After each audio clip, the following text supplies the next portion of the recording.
Hey there, welcome to Transform. Today I'm going to show you how to make beef and broccoli on cauliflower rice.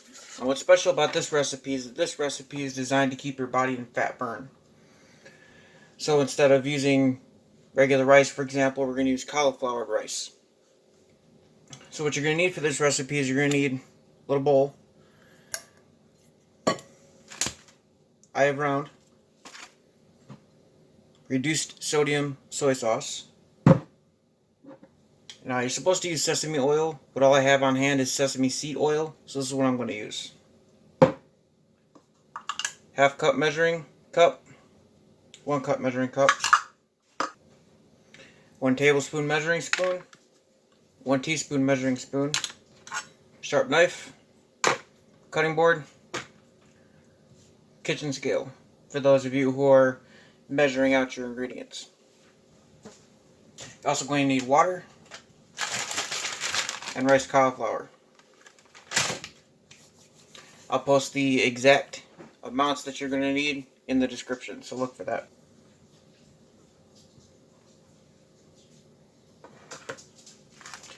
Okay, to get started, we need to open our packages of round steak. Excuse me, I have round. All the food snobs out there criticizing.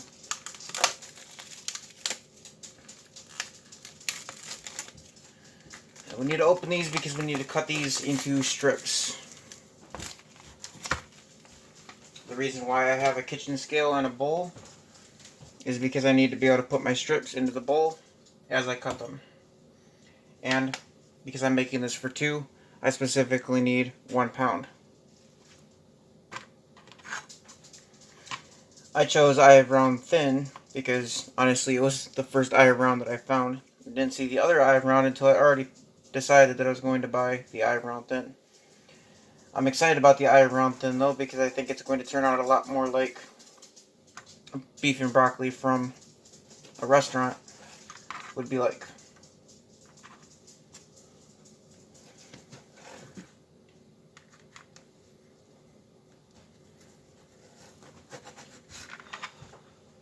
I'm cutting them into strips like so, and you're going to want to do that until you get to a pound. I use my scale with my bowl on it. Put them in there, get an idea of how far I need to go. So far I'm at 2.5 ounces.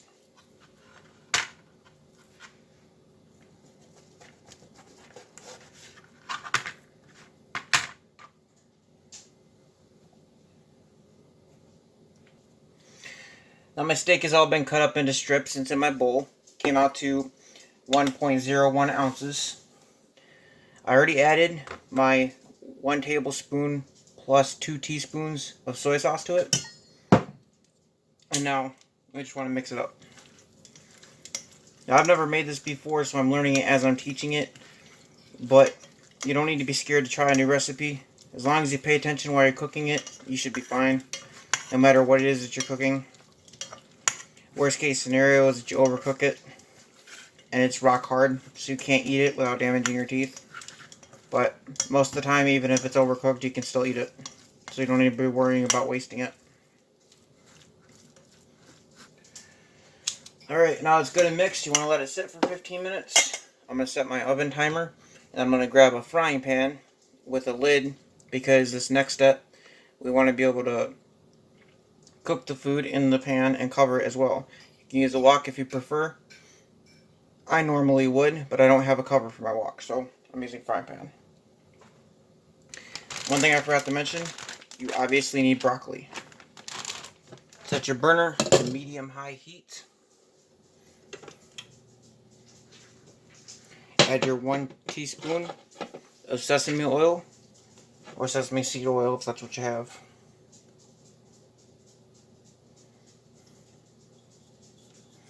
And wait for that to heat up. Once it heats up, we're going to cook our beef in there for about 5 minutes so that we can get it slightly brown. While we wait for it to heat up, let's cut our broccoli. Now you can do this any way you want, but I grabbed a new knife, flipped my cutting board over, because generally not a great idea to mix raw meat with your veggies.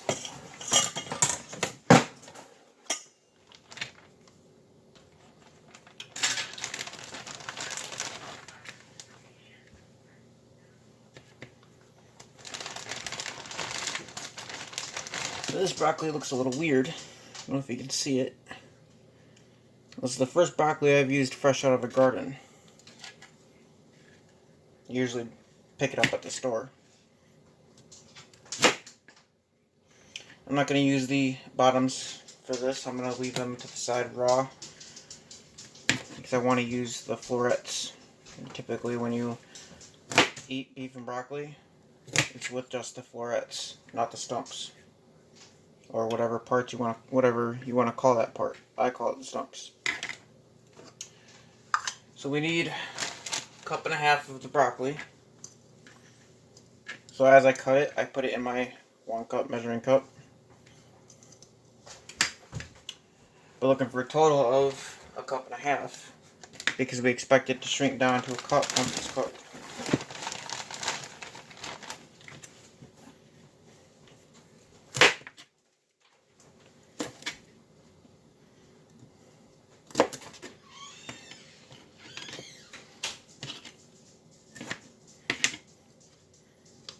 I left these pretty big, but you can cut them up smaller if you want to. Obviously, it shouldn't make much difference, if any.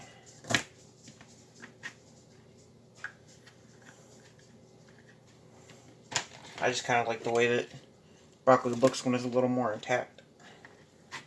You know, the whole idea of eating small trees.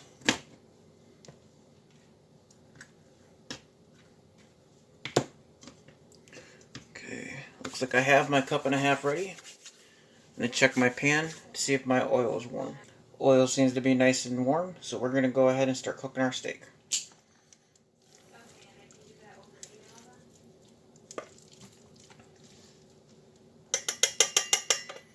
Have my steak added in there.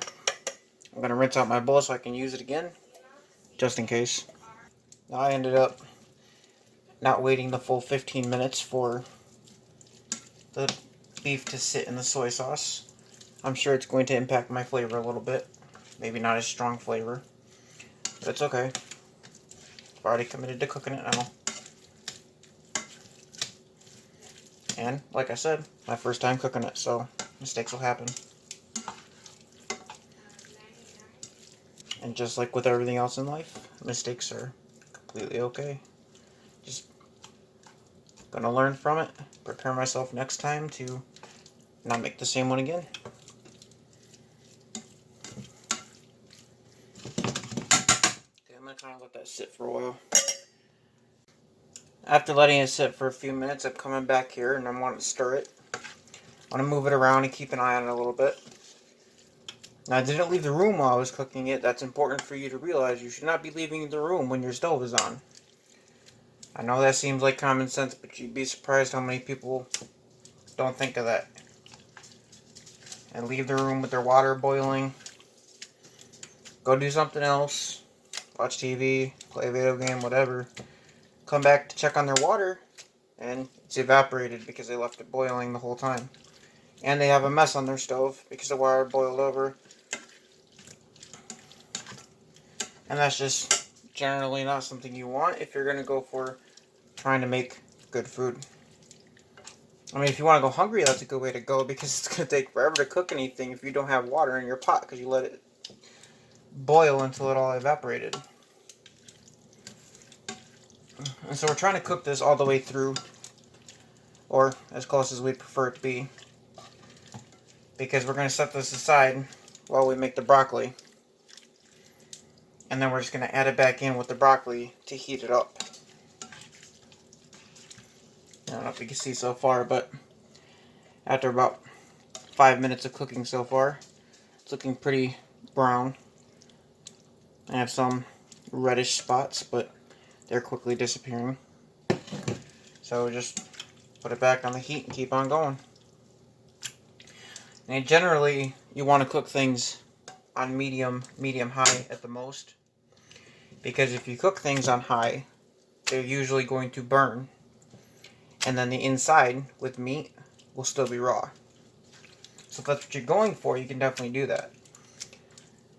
But a little life hack for you, because we all get too busy and sometimes have to cook things while they're still frozen.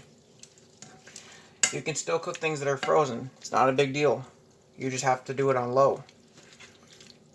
Almost the lowest setting possible for your stove.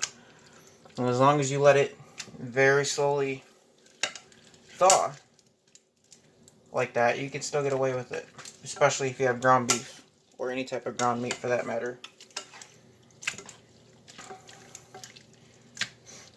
It's probably possible to thaw meat in your microwave, but that's not a skill that I've mastered. So I'm telling you what I know. So one of the things that I changed with my health is, as I said in my other video, what my lifestyle is my lifestyle is not full of can'ts. My lifestyle is full of can. And so I can choose Chinese food. I can choose to go pick it up from the Chinese place in Clio, a town not far away from me, 10-15 miles. It's a recent discovery. Absolutely love their food. Problem though is that all that stuff is super high in carbs, super high in fat, has sugar in it. And see, right now, I want my body to burn the fat off. And when you put sugar in your body, even if it's natural sugar from fruit, your body tries to burn that sugar instead of the fat that you're carrying around. So if you're trying to optimize your body to burn fat, you want to stay away from sugar entirely. Looks like our beef is done now. So we're going to remove it. I'm going to use the tongs because I want to cook the broccoli in the juice that's left over, rather than dumping it.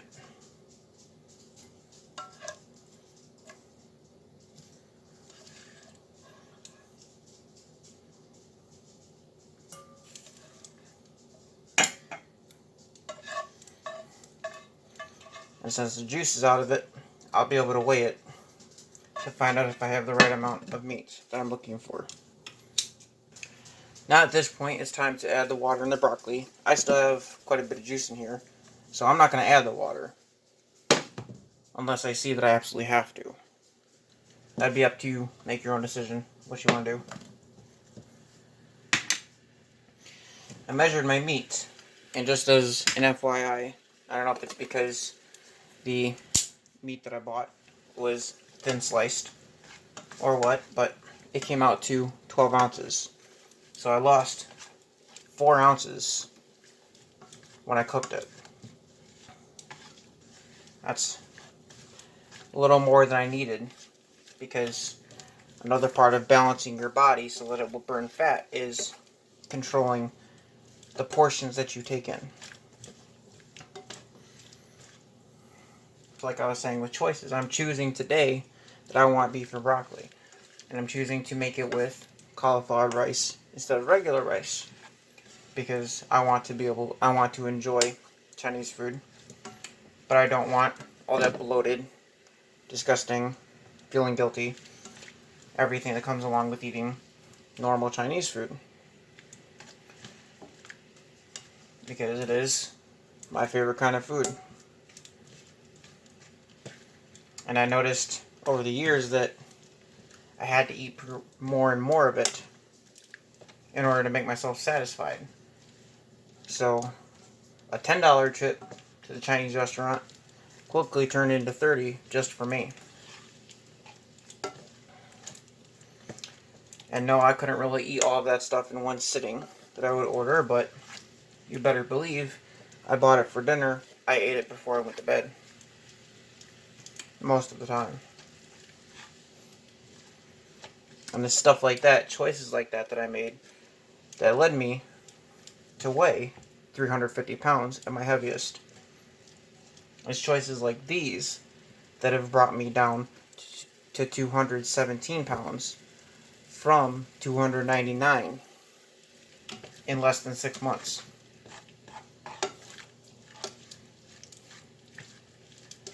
There's other things that go along with it, but really the key to taking care of yourself, to feeling better, is learning how to feed your body, how to fuel your body.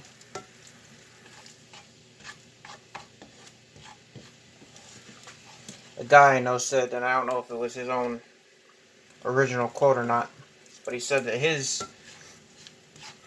main drive, or at least one of them, was that he wanted to eat to live instead of living to eat. When I heard that, it was kind of game-changing for me. Because I never thought of food in that sense. I mean, I understood we need to eat to have energy. We need to put things in our body to keep us going.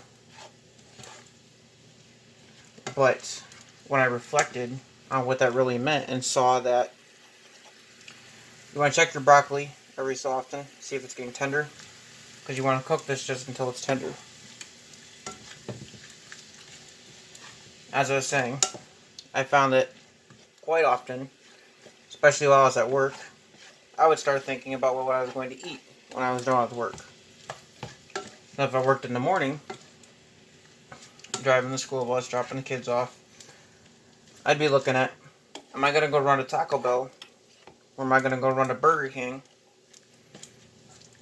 And when I went there, I didn't grab just one or two things. I grabbed massive stuff, clocking in at like 800 calories a piece. That's just for the breakfast sandwich that I would get at Burger King, not counting the large hash browns that I had to have. And that was if I didn't order 2 large hash browns. And whatever soda I decided to put in my body. Then I'd be thinking the same thing for dinner. What can I eat for dinner? Then movie time. At night, laying in bed, eating on a box of cookies, willy-nilly.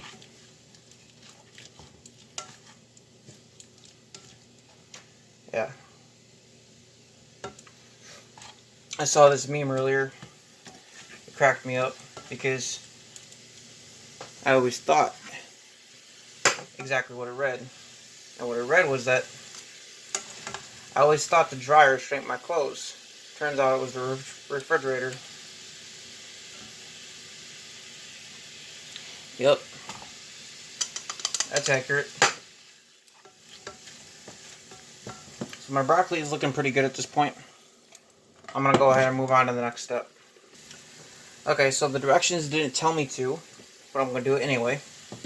I'm going to remove my broccoli from this pan, and then I'm going to cook my cauliflower rice. It wanted me to add this back in, and then just serve it over cauliflower rice with no instructions whatsoever on how to cook it. Well, I'm going to take my steamable cauliflower rice that I showed you, and I'm going to cook it frozen in this frying pan. With cauliflower rice, you want to be careful.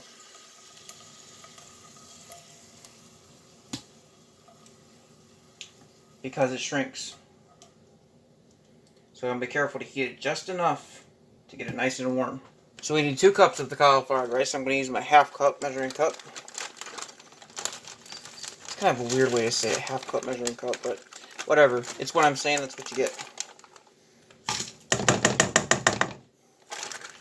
So obviously with half of a cup, you have to get 4 scoops to equal 2 cups. I know, math is hard. You'll be alright. If I can get through it, you can get through it. 3, 4. Now my measurings were a little short, so I'm going to add just a little more than I'm supposed to. Because it's extremely important to make sure you get the right intake of veggies with your protein. Now this recipe is 100% sugar-free, low carb, high protein. And that's what you're looking for in hot meals. No sugar, low carb, high protein. Protein is important to keep your muscle up. And protein, along with fiber, which is a great resource, helps you to feel full and stay full longer. It helps if you leave your burner turned on, See, because I just turned it off a few minutes ago and forgot to turn it back on. That's not going to help you cook your food.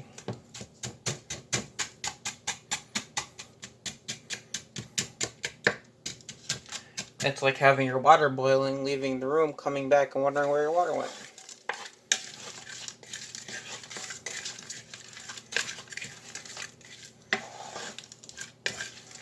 Now I'll have to get an extra bowl out that I didn't plan for because directions didn't tell me to put the rice in once I have it heated up.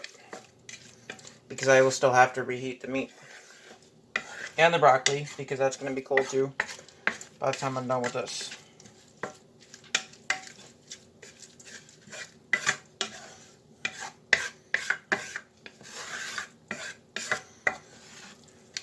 I'm going to finish cooking this up, and I'll show you the finished product when it's done.